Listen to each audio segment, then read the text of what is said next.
বর্তমান সময়ের জনপ্রিয় একটি স্ল্যাব সিস্টেম হলো ফ্ল্যাট প্লেট।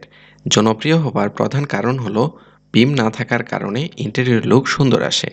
আজকে আমরা এক্সেল শিট ইউজ করে ফ্ল্যাট প্লেট ডিজাইন করব। এই এক্সেল শিট তৈরি করি আমি 2018 সালে।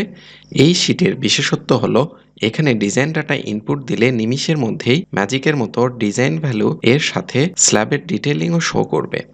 ডিটেলিংয়ের জন্য আপনাকে অতিরিক্ত অটোক্যাড বা অন্য কোনো সফটওয়্যার ইউজ করতে হবে না। এই ফুল ভিডিওতে আপনাদের সাথে আছি আমি মোহাম্মদ রাশেদুল আলম। চলুন প্রথমেই জেনে নিই ফ্ল্যাট প্লেট কী। ফিগার এতে আপনারা দেখতে পাচ্ছেন একটি স্ল্যাব বিম দ্বারা সাপোর্টেড এবং বিমগুলো কলাম দ্বারা সাপোর্টেড।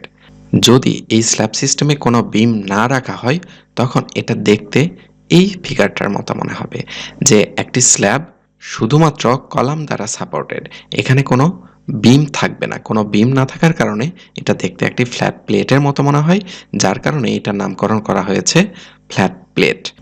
বিম না থাকার কারণে দেখতে সুন্দর হলেও সাধারণত মাল্টি স্টোরেড বিল্ডিং বা হাইরাইজ বিল্ডিং অথবা ভূমিকম্প প্রবণ এলাকায় ফ্ল্যাট প্লেট ব্যবহার করাটা উচিত হবে না। অনেকে আবার ফ্ল্যাট প্লেট এবং ফ্ল্যাট স্ল্যাবের মধ্যে ডিফারেন্সটা বুঝতে পারে না। ফ্ল্যাট স্ল্যাবের ক্ষেত্রে কলামের আপার পোর্শনটা একটু এক্সটেন্ডেড থাকে, যেখানে এই পোর্শনটাকে বলা হয় কলাম হেড এবং এই পোর্শনটাকে বলা হয় ড্রপ প্যানেল। সো কলামের আপার পোর্শনটা যদি ড্রপ প্যানেল অথবা কলাম হেড থাকে সেটাকে আমরা বলবো ফ্ল্যাট স্ল্যাব, এবং কোনো ধরনের বিম বা কোনো ধরনের ড্রপ প্যানেল কলাম হেড না থাকলে সেটাকে আমরা বলবো flat plate. Should read carefully before starting design. Input only red values in the cells, অর্থাৎ এই এক্সেল শিটে যেখানে যেখানে আপনি রেড ভ্যালু দেখতে পাবেন সেই সেলগুলোতে আপনি ভ্যালুটা ইনপুট দেবেন। এই ব্যতীত অন্য কোনো সেলে আপনার ভ্যালু ইনপুট দেওয়ার প্রয়োজন পড়বে না। Collect design data from green cells, read green and red cells message carefully. Step 1, প্রথমেই আমাদেরকে ডাইমেনশনটা ইনপুট দিতে হবে। সাপোজ আমরা ধরে নিলাম আমাদের একটি স্ল্যাবের ডাইমেনশন হচ্ছে 22 ফিট বাই 20 ফিট। তো এই স্প্যানটা অবশ্যই কলামের সেন্টার টু সেন্টার ডিস্টেন্স। তাহলে লং স্প্যান যেটা সেটা বললাম 22 ফিট ইনপুট দিই। দেন শর্ট স্প্যান হচ্ছে 20 ফিট। এর পরের ভ্যালুগুলো দেখেন, ব্ল্যাক কালার, এই সেলগুলো প্রটেক্ট করা আছে। আপনি ডাবল ক্লিক করে বা যেটাই করতে চান এগুলো চেঞ্জ করতে পারবেন না। ফর্মুলা থেকে অ্যাকচুয়ালি এই ভ্যালুগুলো ক্যালকুলেটেড হবে। সো ভয় পাওয়ার কিছু নেই। এরপরে চলুন আমরা ইনপুট দিই কলাম সাইজ।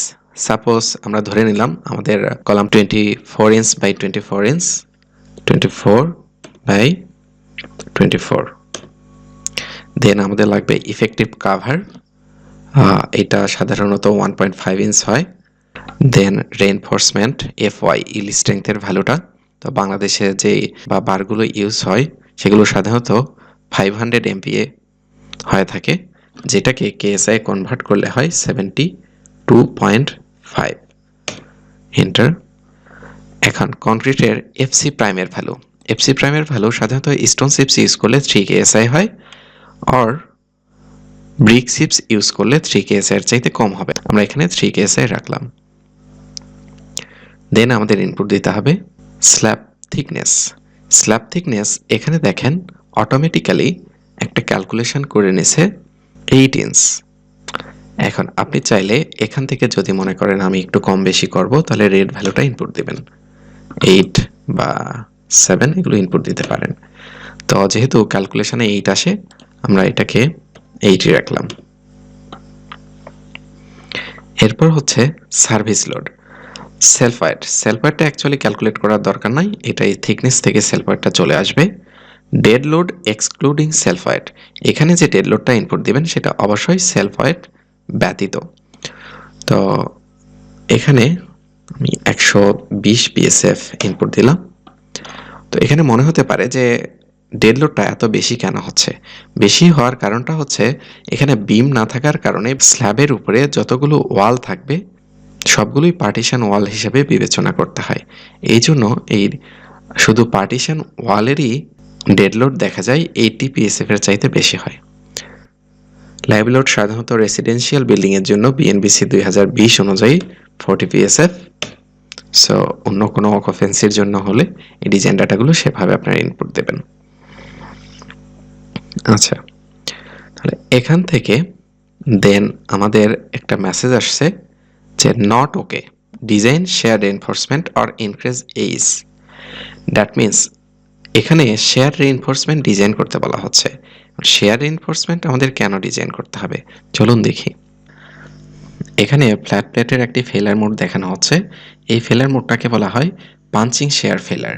স্ল্যাবের উপরে লোড আসার কারণে এবং বিম না থাকার কারণে অনেক বেশি শেয়ার স্ট্রেংথ ডেভেলপ হইতে পারে, যার কারণে স্ল্যাবটা পাঞ্চ করে নিচে নেমে আসতে পারে। পাঞ্চ করে নেমে আসার কারণে এই ফেলার মোডটাকে বলা হয় পাঞ্চিং শেয়ার ফেলার। একটু ভালোভাবে লক্ষ্য করলে দেখা যায় এই পাঞ্চিং ফেলারটা হয় স্ল্যাবের সাথে 45 ডিগ্রি অ্যাঙ্গেলে। এখানে যে প্লেনটা দেখানো হচ্ছে এটা পাঞ্চিং শেয়ারের যে ফেলার প্লেন, এই পাশটাতে এটা হচ্ছে পাঞ্চিং শেয়ারের ফেলার প্লেন। তো যে কোনো ফেলার প্লেন রেজিস্ট করার জন্য সবচাইতে উত্তম হচ্ছে সেই ফেলার প্লেনের পারপেন্ডিকুলারলি রেইনফোর্সমেন্ট দেওয়া। অর্থাৎ এই ফেলার প্লেনকে যদি আমরা রেজিস্ট করতে চাই তাহলে এই ফেলার প্লেনের সাথে পারপেন্ডিকুলারলি রেইনফোর্সমেন্ট ইউজ করতে হয়। এ ব্যতীত আমরা চাইলে স্ল্যাবের সাথে ভার্টিক্যালিও রেইনফোর্সমেন্ট ইউজ করতে পারি। ফ্ল্যাট প্লেটের এই পাঞ্চিং শেয়ার ফেলার রেজিস্ট করার জন্য অনেকভাবেই আসলে রেইনফোর্সমেন্টটা ইউজ করা যায়। সবচাইতে বেশি ব্যবহৃত হয় দুইটা পদ্ধতি। একটা হচ্ছে বেন্ট আপ বার। এখানে দেখেন স্ল্যাবের মধ্যে এই বারটা বেন্ড করে দেওয়া হয়েছে। আমরা আগের ফিগারে দেখছিলাম শেয়ার ফেলারটা ছিল এই বরাবর। এখন এখানে যে রেইনফোর্সমেন্টটা দেওয়া হলো তা ওই ফেলার প্লেনের সাথে পারপেন্ডিকুলার। সো এভাবেও আমরা ফ্ল্যাট প্লেটের শেয়ার ফেলার রেজিস্ট করার জন্য বেন্ট আপ বার ইউজ করতে পারি। এ ব্যতীত ভার্টিক্যাল স্টিরাপ ইউজ করেও আমরা শেয়ার ফেলারটাকে রেজিস্ট করতে পারি। এখন দেখি কিভাবে ভার্টিক্যাল স্টিরাপ বা বেন্ট আপ বার ডিজাইন করতে হয়। এখানে দেখেন শীটটা যে মেসেজ দিয়েছিল design shear reinforcement or increase age, অর্থাৎ আমরা পাঞ্চিং শেয়ারকে রেজিস্ট করার জন্য চাইলে শেয়ার রিইনফোর্সমেন্টও ডিজাইন করতে পারি, অথবা এইজ অর্থাৎ স্ল্যাব থিকনেসটা ইনক্রিজ করেও আমরা এই শেয়ারটাকে রেজিস্ট করতে পারি। যেমন দেখেন এখানে যদি আমি এই স্ল্যাবের থিকনেসটা 9 দিই, দেখেন এখানে এখন okay, no need to design shear reinforcement, অর্থাৎ আমি স্ল্যাব থিকনেস 1 ইঞ্চি পরিমাণ বাড়ায় দেওয়াতে আমার শেয়ার ফেলারটা রেজিস্ট হয়ে গেল। এখন ডিসিশনটা আপনাকে নিতে হবে যে স্ল্যাব থিকনেস ইনক্রিজ করলে ডিজাইনটা বেশি ইকোনমিক্যাল হবে নাকি শেয়ার রিইনফোর্সমেন্ট ইউজ করলে ডিজাইনটা বেশি ইকোনমিক্যাল হবে। তো সাধারণত স্ল্যাব থিকনেস 1 ইঞ্চি বাড়ানোর চাইতে রিইনফোর্সমেন্ট ডিজাইন করাটাই বেটার। এখানে তাহলে আমি 8 ইঞ্চি রাখলাম। স্টেপ 4-এ ডিজাইন শেয়ার রিইনফোর্সমেন্ট। এই শিটে শেয়ার রিইনফোর্সমেন্টের দুই ধরনের ডিজাইন দেখানো হয়েছে, একটা হচ্ছে বেন্ট আপ বার আর একটা হচ্ছে ভার্টিক্যাল স্টিরাপ। তো বেন্ট আপ বারে এখানে আপনাকে একটা ডাটা ইনপুট দিতে হবে, টোটাল নাম্বার অফ বার, আপনি এখানে কয়টা বার ইউজ করতে চান। তো আমি যদি মনে করি যে আমাদের স্ল্যাবকে যদি আমরা এক্স ওয়াই ডিরেকশান কনসিডার করি, এক্স ডিরেকশানে 4টা, ওয়াই ডিরেকশানে 4টা, তাহলে টোটাল নাম্বার অফ বার হচ্ছে 8। তাহলে উপরের লোড কন্ডিশনের জন্য আমাদের এরিয়া পার বার ইঞ্চি স্কোয়ারে আসে 0.13, অর্থাৎ আমি যদি 8টা বার ইউজ করি তাহলে আমাকে 0.13 ইঞ্চি স্কোয়ারের বার ইউজ করতে হবে। যদি আমি এখানে 6টা বার ইউজ করি তাহলে আসে 0.17। 12 মিলিমিটার বারের এরিয়া হচ্ছে 0.175 ইঞ্চি স্কোয়ার, অর্থাৎ আমি এই শেয়ারটাকে রেজিস্ট করার জন্য 6টা 12 মিলি রড ইউজ করতে পারি। এখন যদি আমরা বেন্ট আপ বার ইউজ না করে শেয়ার রিইনফোর্সমেন্ট হিসেবে ভার্টিক্যাল স্টিরাপ ইউজ করতে চাই, সেক্ষেত্রে এখানে আপনাকে দুইটা ইনপুট দিতে হবে। স্টিরাপ হিসেবে সাধারণত নাম্বার 3 বার ইউজ করা হয়, এরিয়া হচ্ছে 0.11। এই দুটো ডাটা ইনপুট দিলে এখানে আপনার স্পেসিংটা দেখাবে যে কত স্পেসিং পরপর কতটা রিইনফোর্সমেন্টের প্রয়োজন। আচ্ছা, এখন এই মেথডগুলো অ্যাপ্লাই করার কিছু কন্ডিশন আছে। যেমন যদি এখানে সার্ভিস লোডটা একটু বেশি হতো, সাপোজ ধরেন লাইভ লোডটা 80 PSF, আমি এন্টার দিলাম, দেখেন এই পাশে design shear reinforcement with bent up বার এই পোর্শনটা ব্লক হয়ে গেছে এবং এখানে লেখা উঠছে দুইটা message, oops don't design bent up bar. তার মানে হচ্ছে আমরা এই কন্ডিশনের ক্ষেত্রে বেন্ট আপ বারটা ইউজ করতে পারবো না। সো এক্ষেত্রে আমাদেরকে ভার্টিক্যাল স্টিরাপই ইউজ করতে হবে। তো যেহেতু আমাদের লাইভ লোড 80 পিএসএফ ছিল না, আমি এটাকে 40 পিএসএফ করে রাখি। আমরা চাইলে এই টেবিল থেকে বেন্ট আপ বার ডিজাইন করতে পারি, অথবা এই টেবিল থেকে ডাটাগুলো নিয়ে ভার্টিক্যাল স্টিরাপ ডিজাইন করতে পারি। ফ্লেক্সজার ডিজাইনের জন্য আমাদেরকে প্রথমেই মোমেন্টের ভ্যালুটা বের করতে হবে। এখন এই মোমেন্টের ভ্যালুটা বের করার জন্য আমরা এখানে যে মেথডটা ইউজ করব সেটা হচ্ছে ডিরেক্ট ডিজাইন মেথড, বা সংক্ষেপে ডিডিএম। তো এই ডিরেক্ট ডিজাইন মেথড বা ডিডিএম অ্যাপ্লাই করার জন্য এখানে 5টা কন্ডিশন আছে। এই কন্ডিশনগুলো ফুলফিল না করলে আমরা কখনোই ফ্ল্যাট প্লেটের এই ডিরেক্ট ডিজাইন মেথড অ্যাপ্লাই করে ডিজাইন করতে পারবো না। তাহলে এখানে প্রথম কন্ডিশনটা বলতেছে must have 3 or more continuous span in each direction. এর মানেটা হচ্ছে এখানে যদি এই 4টা কলাম মিলে একটা স্ল্যাব প্যানেল হয়, তাহলে এই পাশে আরেকটা প্যানেল, ঠিক এর পাশে আরও একটা প্যানেল বা তার চাইতে আরও বেশি থাকতে হবে। অর্থাৎ এক্স ডিরেকশানে 3টা প্যানেল বা তার চাইতে বেশি থাকতে হবে। অনুরূপভাবে ওয়াই ডিরেকশানেও 3টা প্যানেল বা তার চাইতে বেশি থাকলেই আমরা এই ডিরেক্ট ডিজাইন মেথড অ্যাপ্লাই করতে পারবো। তাহলে এই বক্সে এখানে রেড আমরা ধরে নিলাম 3টা বা তার বেশি প্যানেল আছে, আমরা এখান থেকে ইয়েস লিখব। পরের ভ্যালুটা বলতেছে লং স্প্যান এবং শর্ট স্প্যানের রেশিওটা 2-এর চাইতে কম হইতে হবে। তো এটা আমার আগের ডাটা থেকেই ক্যালকুলেশন করবে, এবং এটা ব্ল্যাক কালার আছে, দ্যাট মিনস আমার ইনপুট দেওয়ার প্রয়োজন পড়বে না, বা আমি চাইলেও ইনপুট দিতে পারবো না। আচ্ছা, 3 নাম্বার কন্ডিশনটা হচ্ছে যে successive span length in each direction must not differ more than 1/3 of the longer span. এর মানে হচ্ছে আমাদের সাপোজ যদি কোনো একটা প্যানেল সর্বোচ্চ 24 ফিট হয়, সেটার 1/3 করলে হয় 8 ফিট। অর্থাৎ সর্বোচ্চ প্যানেল যদি 24 ফিট হয়, সেটার 1/3 অংশ বাদ দিলে হয় 16 ফিট।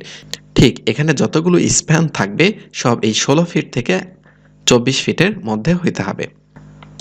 এখানে আমরা ইয়েস দিলাম। এরপর বলতেছে column must not be offset by more than 10%। অর্থাৎ এখানে আমরা দেখতে পাচ্ছি কলামগুলো একই সেন্টার লাইন বরাবর আছে, কিন্তু প্র্যাকটিক্যালি কলামগুলো একটু অফসেট হয়ে সরে যাইতে পারে। তো এখানে বলা হচ্ছে অফসেট করার সময় এই এক্সিস থেকে 10%-এর বেশি দূরে নিয়ে যাওয়া যাবে না। যদি যাই সেক্ষেত্রে আমরা ফ্ল্যাট প্লেট ডিজাইন করতে পারবো না। পরেরটা বলতেছে লাইভ লোড এবং ডেড লোড, এটা রেশিও 2-এর চাইতে কম হইতে হবে।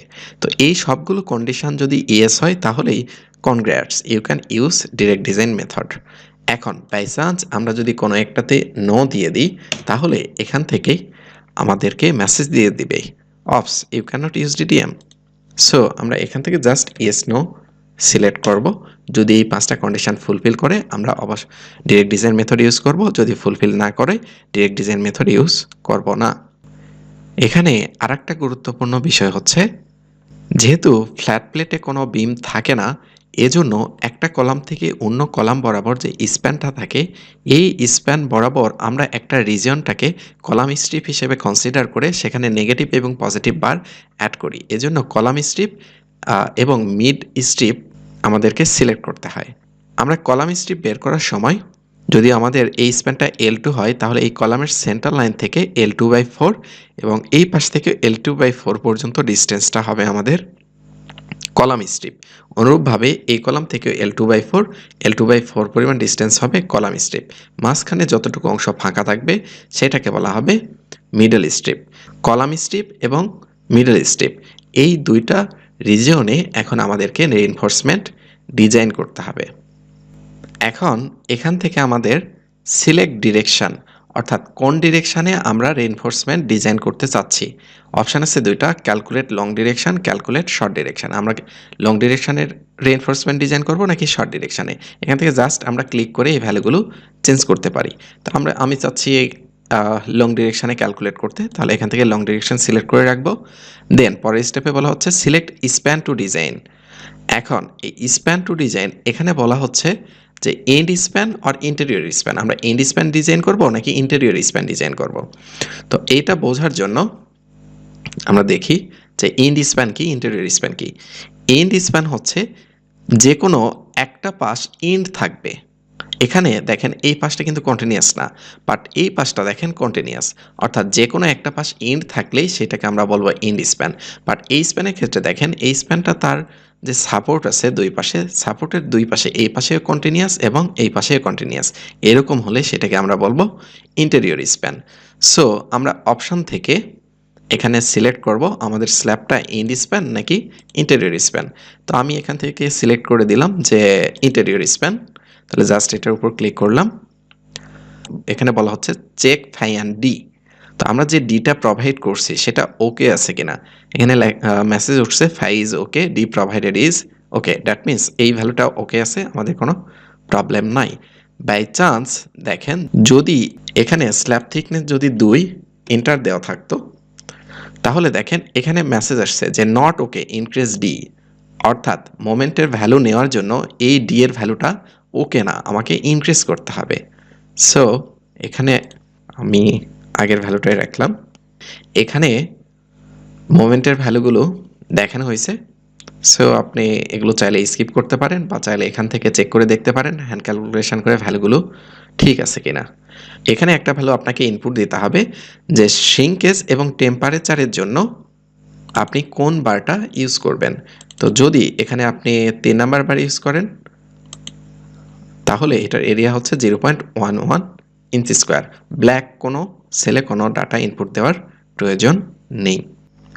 নাও determination of flexure reinforcement. Left সাইডে ইন স্প্যান ডিজাইন দেখানো হয়েছে, রাইট সাইডে ইন্টেরিয়র স্প্যান ডিজাইন দেখানো হয়েছে। তো আমরা যেহেতু অপশানে ইন্টেরিয়র স্প্যান ডিজাইন সিলেক্ট করছিলাম, সো এই পাশে ইন্টেরিয়র স্প্যান ডিজাইনের ভ্যালুগুলো দেখানো হয়েছে, আর ইন স্প্যান ডিজাইনটা ব্ল্যাক শেডেড হয়ে গিয়েছে। আমরা যদি অপশান থেকে ইন স্প্যান ডিজাইন সিলেক্ট করি সেক্ষেত্রে রাইট সাইডটা আমাদের ব্ল্যাক শেডেড হয়ে যাবে। এখান থেকে আমরা শুধুমাত্র রেড সেলের ডাটাগুলো ইনপুট দেব, চাইলে ব্ল্যাক সেল থেকে আমরা ডাটাগুলো কালেক্ট করতে পারি। তো দেখেন কলাম স্ট্রিপের ক্ষেত্রে ইন্টেরিয়র নেগেটিভ, এক্ষেত্রে bar number 3 centre to centre distance হচ্ছে 2.5 ইঞ্চ। তো এখন এখানে একটা বিষয় হচ্ছে যে আমরা 2.5 ইঞ্চ সেন্টার টু সেন্টার ডিস্টেন্সে কিন্তু রেইনফোর্সমেন্ট হ্যান্ডেলিং করতে পারবো না। হ্যান্ডেলিং করার জন্য বেশ প্রবলেম হবে। এই ডিস্টেন্সটা 4 ইঞ্চি বা তার চাইতে বেশি হলে তেমন একটা প্রবলেম হয় না। সো এখান থেকে বার নাম্বারটা একটু বাড়াই দিলে স্পেসিংটা আমাদের বেড়ে যাবে। সো আমরা যদি নাম্বার 4 বার ইউজ করি, এখান থেকে 4 ইনপুট দিলাম। 4 নাম্বার বারের এরিয়া 0.2 ইঞ্চি স্কোয়ার, কিন্তু বাংলাদেশে সাধারণত 4 নাম্বার বার তৈরি হয় না। বাংলাদেশে তৈরি হয় 12 মিলিমিটার ব্যাস বিশিষ্ট বার, যেটার এরিয়া হয় 0.175 ইঞ্চি স্কোয়ার।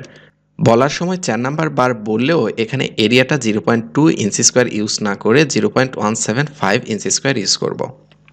তাহলে এখন দেখেন সেন্টার টু সেন্টার ডিস্টেন্স আসে 4 ইঞ্চি, সো ইউজ করতে পারবো। এখন অন্য ভ্যালুগুলো আমরা একটু চেক করি। মিডল স্টিপের জন্য নেগেটিভ বার আসছে 3 number bar 6 inch centre to centre, এটা আসছে 3 number bar 6 inch centre to centre, এই ভ্যালুটাও সেম, কোনো প্রবলেম নাই। এখন পরে দেখেন সিসমিক ডিটেইলিং। যেহেতু ফ্ল্যাট প্লেটে কোনো বিম নাই, এজন্য সিসমিকের কারণে যে ল্যাটারাল ফোর্স আসে সেটা রেজিস্ট করার জন্য কিছু প্রভিশন আছে যেটা ফলো করতে হবে। 1 নম্বর প্রভিশন হচ্ছে bottom bar reinforcement greater or equal 1/3 of top bar at support in column strip.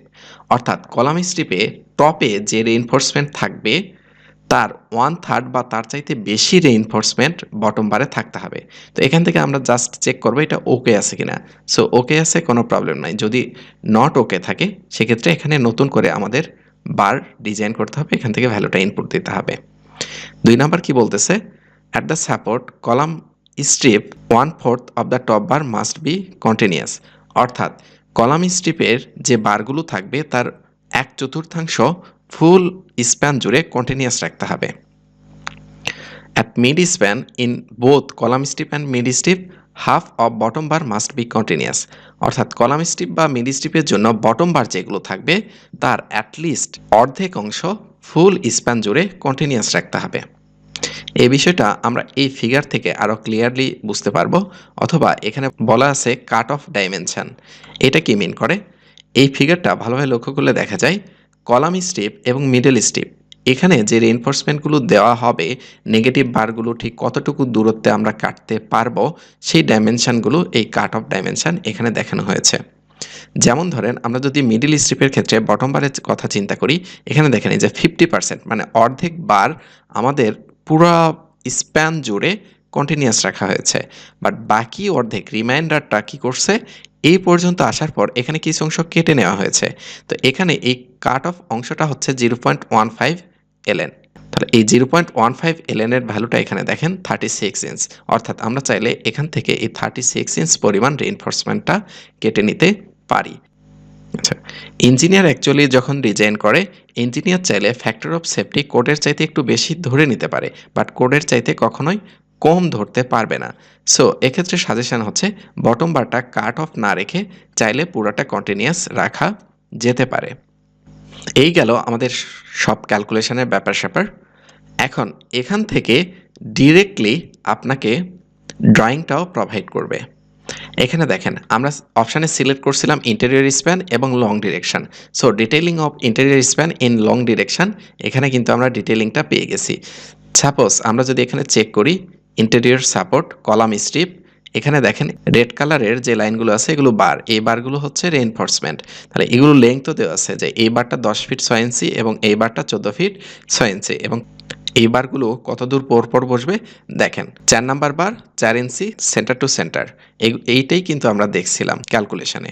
Detailing of interior span in long direction, long ডিরেকশনের ফুল ইন্টেরিয়র স্প্যানের কিন্তু ডিটেইলিংটা এখানে দেখানো হয়েছে। এখান থেকে জাস্ট এই ফিগারটা এক্সপোর্ট করে নিলেই এনাফ। এখন যদি আপনি শর্ট ডিরেকশনের ফিগারটা দেখতে চান, সেক্ষেত্রে জাস্ট উপরে গিয়ে এখান থেকে ক্যালকুলেট শর্ট ডিরেকশন এটা সিলেক্ট করে দিলে নিচে এসে আপনি এই যে detailing of interior span in short direction, এই যে দেখেন এখন রেইনফোর্সমেন্টের যে ডিরেকশনগুলো দেখা যাচ্ছে এটা হচ্ছে শর্ট ডিরেকশনে। তাদের ভ্যালু কত বা সেন্টার টু সেন্টার ডিস্টেন্স কত, জাস্ট এখানে সবগুলো ডিটেইলিং আছে। আপনি জাস্ট এখান থেকে এই পেজটা এক্সপোর্ট করে নিলেই আনাপ। অনুরূপভাবে এখানে যেমন ইন্টেরিয়র স্প্যান দেখানো হয়েছে, আপনি এন্ড স্প্যান ডিজাইন করতে চাইলে উপরে গিয়ে এখান থেকে জাস্ট এন্ড স্প্যান সিলেক্ট করে দিবেন।